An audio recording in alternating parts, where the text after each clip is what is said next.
হেই কি অবস্থা সবার, দেখছেন সিনে ব্রোস, দিস ইজ জাহিদ। এখন কথা হবে একটা লেটেস্ট কোরিয়ান সিনেমা নিয়ে, যেটার নাম হলো দ্য রাউন্ড আপ পানিশমেন্ট। তো এটা আমার খুব পছন্দের একটা সিরিজ। এই সিরিজের 4 নম্বর সিনেমা হলো এইটা। এই যে সিরিজটা আছে, দ্য আউটলস থেকে শুরু করে প্রত্যেকটা সিনেমাই স্পেশাল এবং আমার বেশ পছন্দের। কারণ অ্যাকশনের কথা যদি বলি, সাউথ কোরিয়ান অ্যাকশন সিনেমার কথা বললেই প্রথমে এই সিনেমাটার নাম আসবে। এর কারণ হলো অ্যাকশনের মধ্যে তো বিভিন্ন ভাগ আছে, বাট এই সিনেমাগুলোতে হ্যান্ড টু হ্যান্ড যে কমব্যাটটা, এটা আপনি খুব সুন্দরভাবে দেখতে পাবেন এবং এইসব অ্যাকশন দেখে আসলে নিজের মধ্যে একটা মজা এসে যায়। তো সেই কারণে এই প্রত্যেকটা সিনেমাই আমি খুবই পছন্দ করি এবং আমার পছন্দের তালিকায় এই সিনেমাগুলো থাকবে যদি সাউথ কোরিয়ান অ্যাকশন সিনেমার কথা বলি। এবারে 4 নম্বর পার্টের স্টোরিটা যদি আমি আপনাকে সংক্ষেপে বলি, দেন এখানে বেসিক্যালি এই যে ক্যাসিনো পার্টটা আছে এবং ক্যাসিনোর আড়ালে যে সকল ডার্ক ব্যাপার স্যাপার ঘটে এবং এই যে মিলিয়ন মিলিয়ন টাকার আদান প্রদান হয়, কালো টাকা সাদা হওয়ার মতো এবং টাকা পাচারের মতো এই যে ক্রাইমগুলো, এই ব্যাপারটার সাথে কিভাবে জড়িত এবং এই সিনেমার যে হিরো মাই ম্যান ডনলি, তিনি এই পুরো ব্যাপারগুলো কিভাবে হ্যান্ডেল করে, এসব প্রশ্নের উত্তর জানতে হলে আপনাকে দেখে নিতে হবে রাউন্ড আপ পার্ট 4। রিভিউ শুরু করার আগে আমি প্রথমেই ধন্যবাদ দিতে চাইবো আজকের এই ভিডিওর যে স্পন্সর ইউনিকো শপ ডিজিটালকে।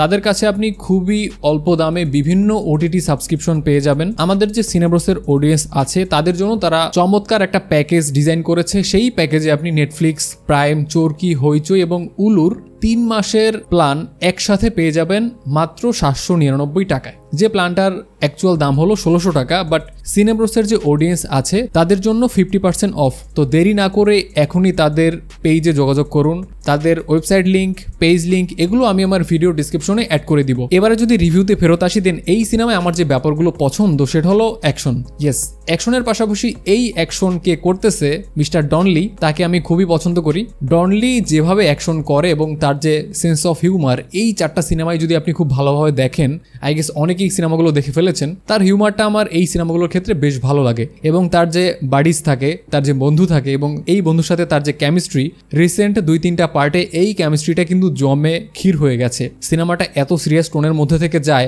বাট দুই বন্ধুর মধ্যে খুনসুটি, একজন আরেকজনের সাথে ফাঁকিবাজি করতেছে, দিন শেষে একজন আরেকজনকে দেখে মুচকি হাসি দিতেছে, এসব ব্যাপার দেখে বেশ ভালোই লাগে। এই সিরিজের আরো স্পেশাল যে একটা দিক আমি বলবো সেটা হলো তারা কিন্তু খুব রিলেভেন্ট টপিকে ক্লিক করে। প্রত্যেকটা সিনেমা শেষে গিয়ে আপনি দেখবেন যে এসব ব্যাপার কিন্তু বাস্তবে ঘটেছে। তো রিয়েল লাইফ ইভেন্ট থেকে তো তারা পুরো ব্যাপারগুলো নেয়, তার সাথে যে সকল ব্যাপারে তারা ট্যাপ করে এই ব্যাপারটা কিন্তু বেশ রিলেভেন্ট। যেমন দ্বিতীয় পার্টে এই যে মানুষ ট্যুরে গিয়ে আটকা পড়ে, তাদের জন্য মুক্তিপণ দাবি করে হিউজ একটা টাকা, এরপরে তাদেরকে মেরে ফেলা হচ্ছে, তো এটা কিন্তু বাস্তবে ঘটে। এই যে এখানে 4 নম্বর পার্টে ফিলিপাইনের যে ব্যাপারগুলো দেখানো হচ্ছে, আমরা যেটাকে ক্যাসিনো বা জুয়া বলি, এর আড়ালে কি কি ব্যাপার স্যাপার ঘটে, এসব ব্যাপার কিন্তু এই সিনেমায় বেশ ভালোভাবেই দেখানো হয়েছে এবং এটা যে কত বড় ক্রাইম সেই ব্যাপারেও বেশ ভালো একটা আঁচ দেওয়া হয়েছে। এবং আই গেস এই যে টপিকটা, এটাও কিন্তু খুবই রিলেভেন্ট, কারণ বর্তমানে বাংলাদেশ হোক বা এশিয়ার অনেক কান্ট্রিতে কিন্তু এই ব্যাপারটা জাস্ট একদম পয়জনের মতো ছড়িয়ে গেছে। আপনি আপনার বাসার সামনে দেখবেন মানুষ দাঁড়িয়ে দাঁড়িয়ে বেটিং করতেছে এবং ম্যাক্সিমাম মানুষজনই কিন্তু এই ব্যাপারটায় খুবই বাজেভাবে আসক্ত। সেখান থেকে কিন্তু এই সিনেমায় যে টপিকটা নেওয়া হয়েছে এটা বেশ ইন্টারেস্টিং লাগলো আমার কাছে। তার সাথে তো অ্যাকশন আছে ফ্রি। অ্যাকশনটা এই 4টা সিনেমাই স্পেশাল পার্ট, কারণ হ্যান্ড টু হ্যান্ড কমব্যাট আপনি যতই দেখেন এই সিনেমার মতো এত রিয়েলিস্টিক অ্যাকশন খুবই কম দেখা যায়। ওয়েল, আমি জন উইকের সাথে এটাকে একদমই কম্পেয়ার করতেছি না, বাট এই সিনেমায় যে সকল অ্যাকশন আছে দেখলে আসলে আপনার মধ্যে মজা এসে যাবে। অ্যাকশনটা আমি খুবই এনজয় করি এবং ডনলি পুরো অ্যাকশন দৃশ্যগুলো যেভাবে কমপ্লিট করে, মানে জাস্ট জোস। রাউন্ড আপ 4 এর ভিলেনও কিন্তু বেশ স্পেশাল। এই সিনেমার ভিলেন হলো কিম মু ইয়ল, নামটা বেশ অদ্ভুত। তো তার কিন্তু অনেকগুলো সিনেমা আপনারা দেখেছেন, বিশেষ করে ডনলির সাথেই কিন্তু বেশ জনপ্রিয় একটা সিনেমা আছে যেটাও আমার খুব পছন্দের একটা cinema, the gangster, the cop, the devil. এই যে 3টা পার্টি মিলে যে অ্যাকশন করে এবং তারা যে ধাওয়া পাল্টা ধাওয়া করে, সেই সিনেমাটাও কিন্তু বেশ এনজয়েবল। তো তিনি কিন্তু মূলত একজন নায়ক, বাট এই সিনেমায় তিনি ভিলেনের রোল প্লে করতেছে, বাট কোথাও গিয়ে কিন্তু তাকে একদমই বেমানান লাগছে না। এখানে ভিলেন হিসেবে দেখে আমি বেশ অবাক হই। আমি এটা নিয়ে ভেবেছিলাম যে একজন নায়ককে, যাকে আমি অনেকগুলো সিনেমায় নায়ক হিসেবে দেখেছি, তো ভিলেন হিসেবে দেখতে তাকে কেমন লাগে, বাট ম্যান তিনি জাস্ট ফাটাই দিছে। তাকে দেখলে আপনার মনে হবে যে শান্ত, শিষ্ট, ভদ্র, বাট এই ভদ্রর আড়ালে যে কত ভয়ানক ব্যাপার লুকিয়ে আছে, তার যে একটা ভয়ানক পার্সোনালিটি এর আড়ালে আছে, এই ব্যাপারটা দেখবেন তিনি যখন খুন খারাপি শুরু করবে। তাকে দেখে আপনার মনে হবে একদমই ঠান্ডা মাথার একজন মানুষ, বাট যখন তিনি অ্যাকশনে নামবে তিনি একাই জাস্ট কোপাই দিবে। সিনেমার স্পেশাল একটা দৃশ্যের কথা মেনশন করতে চাইবো, সেটা হলো ক্লাইম্যাক্সে গিয়ে তারা যে একটা অ্যাকশন সিন ডিজাইন করে একটা বিমানের মধ্যে, সেই দৃশ্যটা আমার ব্যাপক লেগেছে। অন্যদিকে ওয়াশরুমের মধ্যেও আর একটা অ্যাকশন দৃশ্য আছে, সেটাও বেশ ভালো। বাট এর আগের পার্টে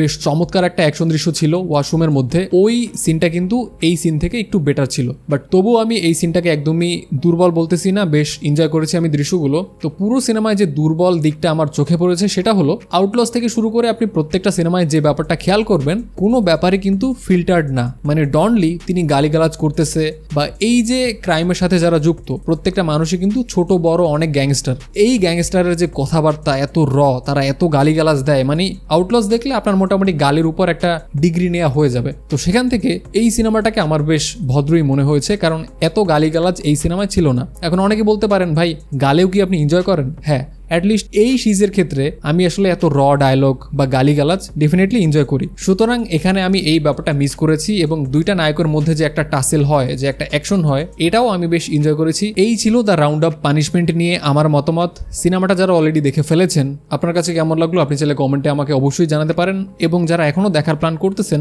নিঃসন্দেহে দেখতে পারেন। আপনি যদি অ্যাকশন লাভার হয়ে থাকেন তাহলে আপনি চোখ বুঝে সিনেমাটা ট্রাই করতে পারেন। I am gonna give it 3.5 out of 5। ভিডিওটা দেখার জন্য অসংখ্য ধন্যবাদ। যদি আপনি সিনেপ্লাসে প্রথমবার হয়ে থাকেন দেন অবশ্যই আমাদের চ্যানেলটি সাবস্ক্রাইব করে দিবেন।